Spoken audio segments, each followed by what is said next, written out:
Bonjour à vous les amis.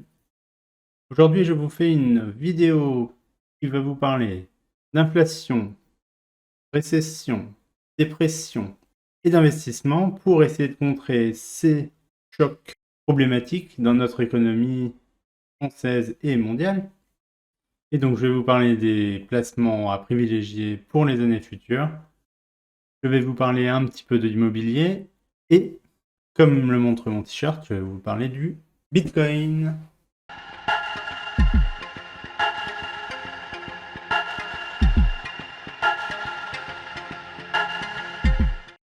Alors, vous avez certainement vu l'information récemment sur les médias. Parité euro-dollar, donc récemment 1 euro vaut 1 dollar. Pourquoi? Je vous explique cela dans cette vidéo. N'oubliez pas que sur cette chaîne, on parle investissement, finance, gestion, entreprise. N'oubliez pas de vous abonner à la chaîne et on continue sur cette vidéo. Donc, le dollar s'apprécie de plus en plus et atteint 1 euro égale 1 dollar. Pourquoi? Parce que les investisseurs ont plus confiance aujourd'hui dans le dollar que dans l'euro. Pourquoi? Parce que aux portes de l'Europe, il y a un conflit Ukraine-Russie qui ne donne pas forcément confiance du coup aux investisseurs dans l'euro. Les investisseurs, qu'est-ce qu'ils font? Ils avaient précédemment investi en bourse, que ce soit en France, en Europe, aux États-Unis, et voyant l'inflation arriver, ils ont retiré leur argent et ont conservé du dollar. Peut-être même que les Européens, les Français, les Espagnols, Italiens, quand ils vendent leurs actions en bourse, ont acheté du dollar pour éviter du coup les risques potentiels liés à l'euro. Parce que l'euro, vous avez dû voir quelques titres aguicheurs qui permettent de faire du clic. Le Frexit par exemple. Pourquoi la France partirait de l'euro, partirait de l'Europe? L'euro permet d'avoir une monnaie forte face au dollar, même si aujourd'hui c'est pas forcément le cas.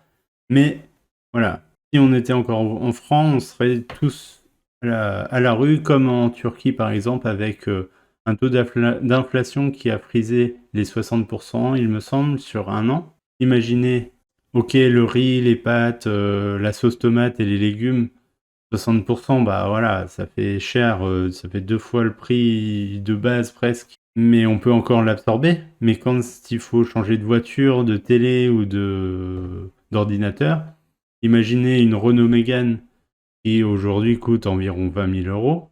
Je sors ma petite calculatrice. Ça ferait une Renault Mégane à 32 000 euros à la fin de l'année, enfin un an plus tard. C'est juste inconcevable. On a quand même la chance d'avoir un euro qui permet d'éviter une dégringolade dans ce genre. Donc, pourquoi le dollar a-t-il grimpé aussi énormément? C'est parce que les investisseurs, du coup, ont confiance plus dans l'économie américaine que dans l'économie européenne. Du coup, ils achètent du dollar. Et comme dans tous les marchés, quand on achète plus d'une valeur, elle monte, et quand on vend plus d'une valeur, elle descend. Donc les investisseurs institutionnels ont plus confiance en l'Amérique, donc ils achètent du dollar. Ce qui fait que le dollar explose à la hausse. Voilà, voilà. Nous avons donc ici la courbe de l'inflation du coup sur un an depuis 2010 et on voit du coup en France la courbe bleue. On arrive je crois en juin à 5,6%, un truc comme ça. Donc glissé sur un an, qui ne prend pas forcément tout en compte parce que par exemple le pétrole, le gaz et l'électricité. Bon, la France a décidé de bloquer les prix sur l'électricité par exemple. Sinon, il fallait s'attendre à une hausse de l'électricité, même pour les particuliers, de plus 33%, plus un tiers par rapport à l'année dernière. Donc oui, ils parlent de se serrer la ceinture cet hiver, mais pour la clim, l'été, ça va être pareil aussi, hein.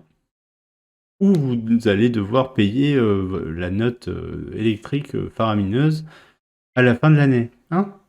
Et on voit que les États-Unis ont une inflation un peu plus forte, mais eux, ils sont plus dépendants encore plus que nous du pétrole.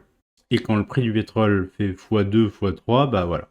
Donc face à cette future éventuelle récession, voire peut-être même dépression, Qu'est-ce qu'on fait? On achète de l'immobilier? Alors, sommes-nous peut-être déjà en bulle? Vous voyez ici, du coup, on est sur l'évolution des prix des logements en France, sur une base 100 en 2014. Et on voit du coup sur la France entière en petit pointillé noir, donc voilà, qui a fait fois 1,25 depuis 2014. Mais on voit que toutes les courbes y sont limite exponentielles, sauf peut-être la courbe de Paris, du coup, intramuros, qui descend légèrement depuis 2020. Parce que du coup, il y a prise de conscience des Parisiens, on peut le dire, qui souhaitent acheter éventuellement un appartement plus grand ou une maison dans des villes de province ou de Paris, petite ou grande couronne, pour avoir plus grand ou moins cher, ou avoir un terrain. Donc est-ce que c'est le moment d'acheter de l'immobilier? Je ne sais pas. Vous allez me dire, c'est jamais un mauvais investissement. Au pire, vous achetez un moment moins propice, mais dans tous les cas, les gens auront toujours besoin de se loger. Et je vous ai trouvé un petit article proposant, qui propose d'acheter éventuellement des crypto-monnaies, du Bitcoin, dans ces phases de morose, où tous les marchés se pètent la gueule, où plus personne n'a envie de rien, où il y a des manifestations dans tous les pays pour dire attention, liberté, attention, la vie coûte cher, attention, on vit mal. Mais tout le monde vit mal le Covid. Et tout le monde vit mal la hausse des prix. Et du coup, on a vu la baisse récente du coup des marchés financiers, parce que tous les investisseurs ont peur de perdre de l'argent, que les marchés descendent, et le Bitcoin en fait partie. Du coup, marché à risque, encore plus à risque que les marchés financiers classiques. Et les investisseurs ont retiré leurs billes, ont acheté du dollar, du coup, qui a fait monter davantage le dollar. Et c'est peut-être aussi aujourd'hui qu'il faut prendre en considération l'effet valeur refuge du Bitcoin sur le fait que il n'y en aura jamais moins que 21 millions faits, fabriqués, minés, si on reprend les bons termes. Et donc, on imagine que le Bitcoin fera que de monter au fil du temps et des années. Je parle ici d'un investissement long terme à horizon 5 à 10 ans, à peu près comme l'immobilier. Je vous fais voir ici la courbe du Bitcoin du coup. Si on prend le top à 69 000 à aujourd'hui, on est à 69% de baisse depuis le top en fait. Et quand on regarde le long terme, on se rend compte que dans tous les cas, un Bitcoin a commencé à moins d'1 dollar et on est quand même arrivé à 20 000 dollars aujourd'hui. La valeur de Bitcoin, c'est la valeur que l'ensemble des acteurs s'accordent pour dire ça vaut 20 000 dollars le Bitcoin. Au même titre qu'une action, tout le monde s'accorde à dire que, par exemple, Total ou LVMH vaut tant d'euros, tant de dollars, Amazon vaut tant de dollars, et on en achète pour dire j'ai confiance en cette action, en cette valeur. Au même titre qu'on peut acheter de l'or, de l'euro, du dollar, du yen, du bitcoin, de l'immobilier. On a confiance dans cette valeur. Je vous laisse sur cette réflexion.